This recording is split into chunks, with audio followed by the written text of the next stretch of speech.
봉지욱 기자의 특종 예고입니다. 무려 이번 달에 3가지 루트로 큰 게 나올 것 같은데 중요한 분석 끝까지 봐주시고 여러분들의 생각 댓글로 부탁드립니다. 지금 김영진은 자기가 어찌됐든 박철민을 고소해서 무고 재판을 자기가 증인으로 나가서 얘기하고 있잖아요. 그렇습니다. 이게 사실은 여기서 끝날 수 있었는데 경찰이 보니까 이거 안 되겠거든.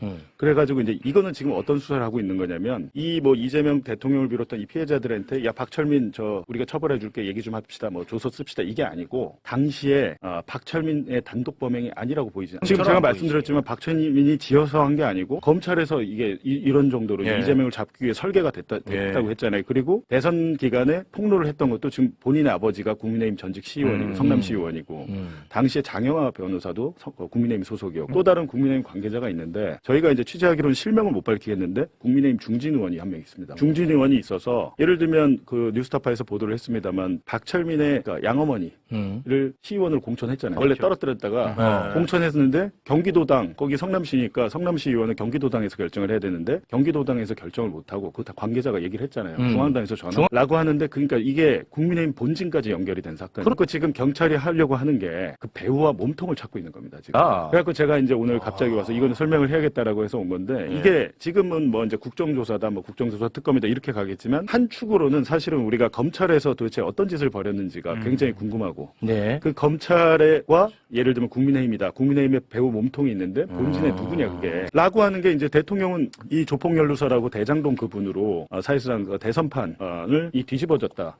도둑 맞았다. 뭐 이렇게 표현을 했잖아요. 그렇죠. 근데 실제로 그런 일이 있었던 거예요. 근데 거기에 대해서 최근에 이제 또 동아일보 2021년 10월 9일자 대장동 그분 보도에 대해서 뭐 한국신문상을 준 거를 뭐 취소해야 되는 거 아니냐 이렇게 또 올렸더니 동아일보는 지금 일단 아무 말 하고 있지는 않지만 내부는 굉장히 부글부글 하답니다. 이거 가만히 둬야 되냐 뭐 해가지고 우리 가만히 있지 않겠다. 막 이런 식으로 뭐 이제 들리는 얘기가 그래요. 그런데 이거를 뭐 대응을 어떻게 할 건지 뭐 본인들이 좀 열받은 상태인가 봐요. 근데 전해 듣기로는 그런 것이고 어제 한국기자협회에서 보니까 또 대통령의 그런 수상 취소까지 하라는 건 이건 진짜 아니지 않냐 뭐 이런 식으로 지적을 또 한국기자협회에서 한 거예요. 근데 그런 식으로 할 수는 있습니다만 제가 이제 열이 받는 건 뭐냐면 윤석열이 집권해서 검찰을 동원해서 언론사와 기자들을 압수수색하고 강제 수사를 할 때는 잘 참아. SBS 노조도 그렇고 잘 참아. 그때 그러니까 지금 대통령이 검찰을 동원했습니까? 국정원을 동원했습니까? 기관을 동원해서 하는 게 아니고 가장 얕은 수준의 자기 의사 표현을 한 거죠. 근데 그걸 가지고 언론을 길들이게 한다랄지 뭐 탄압한다라고 하면 그러면 너 대통령이니까 옛날에 당한 거 다 참아. 이 사건이 제가 말씀드린 게 단순하게 그냥 해프닝으로 있었던 사건이 아니고 아니, 대통령이 만약 이 사건에 대해서 참잖아요? 그건 잘못된 거예요. 왜냐하면 이거 민주주의를 파괴한 거기 때문에. 사건의 진상이 정확히 드러나서 이런 일이 또 벌어지면 안 되는. 근데 그런 차원에서 이제 본인은 피해자로서 그 지적을 할 수 있는 것인데 대장동 그분에 대해서 이번 국정조사 때 제가 3차례 나갔습니다. 참고인으로 3차례 나갔는데 엄청난 성과가 있었어요. 사실상 이제 대장동 그분 뭐 그거 아닌 거는 다 이제 끝났고 이미 대검 중수부에서 그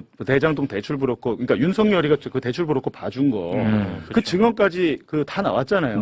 그거 기사 한 개예요. 보도가 안 되니까 왜 보도가 안 된 문제가 뭐냐면 이제 민주당은 오늘 그 강백신 뭐 이런 사람들 부장 검사들하고 또 위증으로 고발한다고 하고 지금 특검을 추진하겠다고 했는데 국민적인 여론 공감대가 형성이 안 됩니다. 이게 보도가 안 되면 또 특검이야? 맞아요. 이거 왜 하는 거야? 이렇게 된단 말이에요. 지금 사실 이번 국정조사 성과는 어마어마하게 뭐 많이 나온 거예요. 검찰뿐만이 아니고 국정원, 감사원 다 동원돼가지고 완전히 검찰의 개노릇을 했더라고요. 모든 권력기관에 검사가 다 가가지고 그리고 제가 봐도 뻔히 말도 안 되는 거짓말들을 하는데 특히 박상용 같은 경우에는 국가정보원 문건을 압수하기 전에 미리 그 국정원에 파견된 검사랑 공문 주고받으면서 짜고 친 거 아니에요. 야 대북송금 관련해서 66건이 있는데 딱 보니까 13건 빼고 나머지 숨겨놓은 다음에 압수수색을 간 거예요.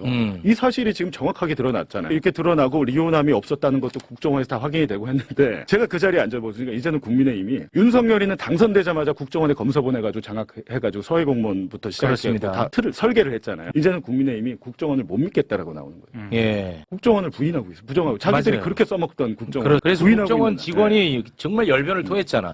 그러니까 지금 어마어마한 일들이 벌어지고 있어. 근데 언론이 안 쓰니까 매불쇼를 보시는 분들도 이게 관심이 없는 것 같아. 이게 되게 심각하고요. 그리고 한마디 이제 마지막에 제가 종합청문회에 엊그저께 나갔을 때는 김성태 쌍방울 회장이 본인과 가족이 도륙당했다라는 주장은 하면서도 연호의 술 파티는 없었다라고 주장을 했잖아요. 그 상반된 주장을 하는 이유가 있어요. 김성태 회장 입장에서는 박상용 검사 검사는 고마운 사람이에요. 왜냐면 박상용 검사는 자기의 회사를 건드리지는 않았습니다. 오로지 대북 송금만 했어요.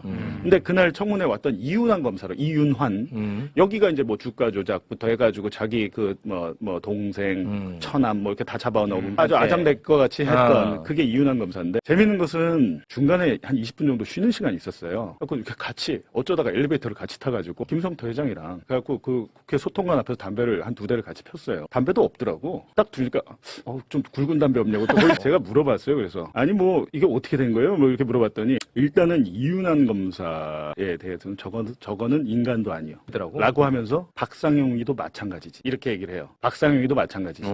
다 한 패지라고 해서 아니 그럼 좀 오늘 같은 날 좀 폭로를 좀 제대로 이야기를 하셔야 되는 거 아닙니까? 그랬더니 아유 그래도 뭐 내가 뭐 스타일상 그거를 가지고 이런 카메라 비추고 한 데서는 말 못하고 특검 수사하면 제가 다 할게요. 내가 할 얘기가 많은데 그동안 봉지욱 기자 기사 내가 쭉 봤는데 잘하더구먼 그러더라고. 그러면서 하는 얘기가 조만간 소주 한잔 합시다. 라고 하면서 이제 특검 수사에서는 자기가 다 얘기해야겠다 그런 얘기를 하더라고요. 네, 충격입니다. 저는 이 모든 상황의 문제를 언론이라 생각합니다. 그 알건도 굉장히 심각한 공작이지만 이 대장동 그분과 관련해 기자협회가 보인 반응도 어처구니가 없습니다. 당시 상당수 언론은 독자적 취재를 통해 확보한 물증을 근거로 대장동 그분의 의혹을 제기한 게 아니라 막연한 추정과 심증으로 기사를 다뤘습니다. 녹취록 공개와 검찰 발표로 그분이 이 후보가 아니라는 게 명확해졌는데도 오보에 대한 사과나 정정은 하지 않았습니다. 오히려 역공을 하려고 뒤를 캐고 있습니다. 특히 한국신문협회는 동아일보 보도를 뉴스 취재 보도부문 수상작으로 선정했습니다. 대장동 이슈 보도에서 지속적으로 파괴력 있는 팩트를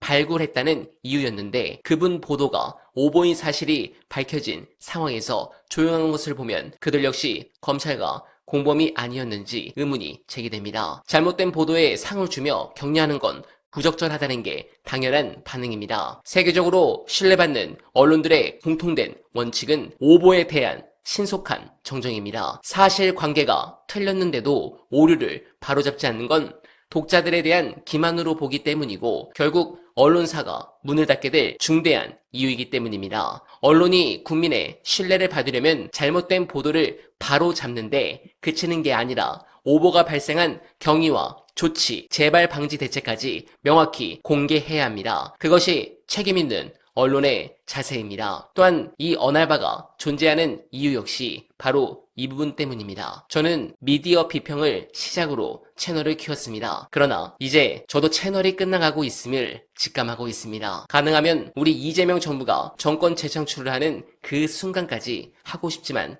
쉽지 않아 보입니다. 여러분들께 소중한 언알바 후원 간절하게 부탁드리며 언알바는 오늘도 최선을 다하겠습니다. 여러분 고맙습니다.